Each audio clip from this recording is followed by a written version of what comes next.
तुम्हें याद है हमारी पहली मुलाकात भी ऐसे हुई थी। लाइब्रेरी में दोनों के हाथ ऐसे ही किताब पर पड़े थे। बातों ही बातों में उन्नत ने कहा हाँ, और तब भी इतनी संवेदनशीलता से कहा था तुम ही ले जाओ। मुझे तो पहली मुलाकात में ही तुम अच्छे लगे थे। शिखा के स्वर की प्रशंसा थी। अच्छे लगे थे। तब तक तुम मेरी हर बात करती रहती थी। मेरे झगड़ने का हमेशा पता चलता था। उन्नत की नज़र में उल्हाना था। हे भगवान, तुम अभी तक केवल एक ही बुद्धू हो। मैं तर्क करने का नहीं, बल्कि ऊंची उड़ान कोहरे के कारण लेट गया था। अब उड़ान रात में 3:30 बजे तक चढ़ना, तब तक जगना ही छोड़ दिया। यही निशान उसने बेमन से कब्र पर राख मैगजीन उठाने के लिए हाथ ही हिलाया था कि मैरून रंग के ओवरकोट में एक गोरा और स्निग्ध हाथ भी उसी मैगजीन पर आ लगा था। ओह, आई एम सॉरी, आप ले लो। उन्नत संस्कारवश बोला। यह ठीक है, आप ही ले ले। कहते हुए महिला ने अपनी ओर देखा तो दोनों चौंक गए। अरे, तुम यहाँ कैसे? दोनों के मुंह से एक साथ निकल गया। यह जानकर दोनों को बहुत ही खुशी हुई कि उनकी उड़ान का समय आसपास ही था। उन्हें जगाने का खुशनुमा दाग मिल गया था। फिर तो एयरपोर्ट का वह अकेला कोजी कोना उस रुपहले स्मार्ट की तरह हो गया जिसमें कोहरा चुनते ही फ्लैश बैग में यादों की जमी परतें खुलती चली गई। मॉडल स्कूल के 5 साल दोनों सबसे अच्छे दोस्त रहे। उन्नत के गिटार पर उसकी फरमाइशी धुनें बजाते बजाते उइया घायल कर ले गई। वाद विवाद में प्रथम आना, नोट्स के लिए ठडुरती ठंड में शर्मा सर के घर जाना और उसके एक बार नोट्स पर उसे दे देना। शिखा को सब याद था। शिखा की उइया ने मेडिसिन औषधि युक्त रो पड़ना को देखकर उसका एक बार अवलोकन, गाजर का हलवा छोड़कर लाना, कैजरीमेंट कॉलेज के नोट्स साझा करना, उन्नत को सब याद था। तुम्हें याद है हमारी पहली मुलाकात भी ऐसी हुई थी। लाइब्रेरी में दोनों के हाथ ऐसे ही एक ही किताब पर पड़े थे। बातों ही बातों में उन्नत ने कहा हाँ, और तब भी इतनी ही संवेदनशीलता से कहा था तुम ही ले जाओ। मुझे तो पहली मुलाकात में ही तुम अच्छे लगे थे। शिखा के स्वर की प्रशंसा थी। अच्छे लगे थे। तब तक तुम मेरी हर बात कतई रहती थी। मेरी झगड़ने का हमेशा पता चलता रहता है। उन्नत की नज़र में उल्हाना था। हे भगवान, तुम अभी तक केवल एक ही बुद्धू हो। मैं तर्क करने का नहीं, बल्कि कठोर प्रयास करने का पता चला था। अध्ययन अभ्यास था। टॉपिक छेड़े दो तो चौड़े थे और न शेषों तो चुप थे। आपके साथ तो कभी कोई बात संगति ही नहीं थी। फिर भी कुछ बातें तो कभी बोली ही नहीं। भूख कितनी कोशिश कर ली मैंने, एक झटके में सहजता से बोल दिया गया। ली बात ने आगे बढ़कर चौंकाने वाली बात पकड़ ली। बुद्धू, क्या मतलब? क्या नहीं बोला मैंने?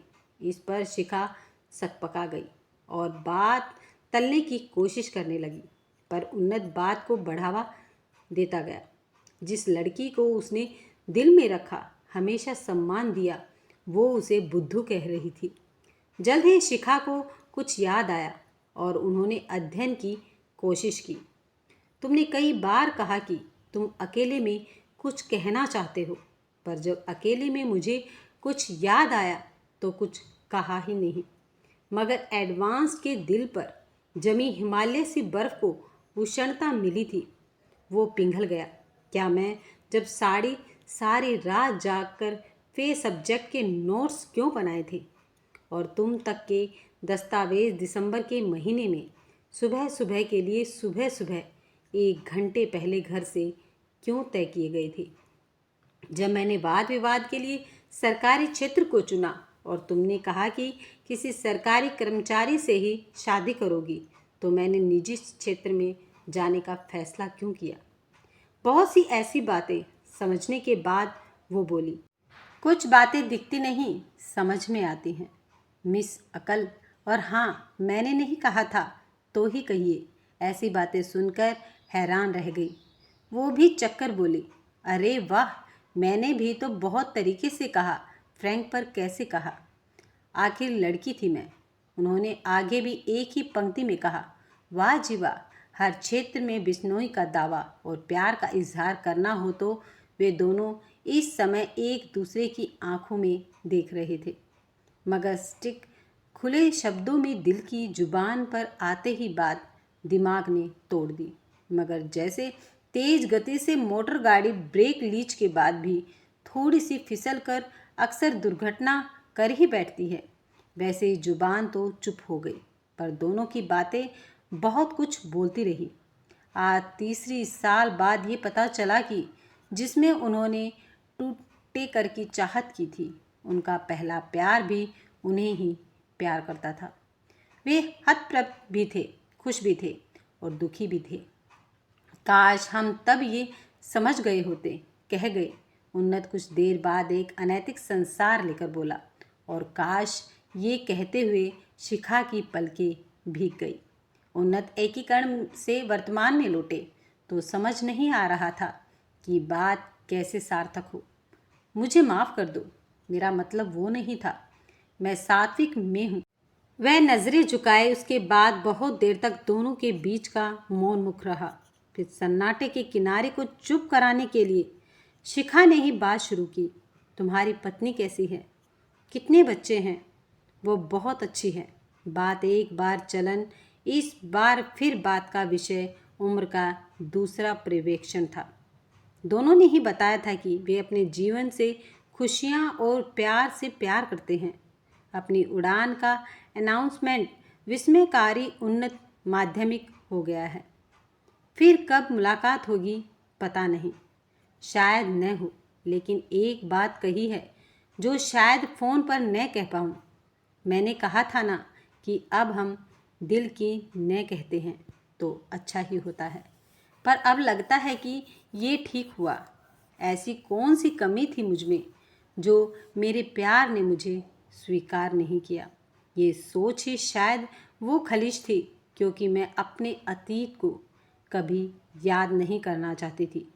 पर आज तो फैंस भी निकल गए, एडवांस भी ऐसा ही लग रहा था। उन्नत भी ऐसा ही महसूस कर रहा था।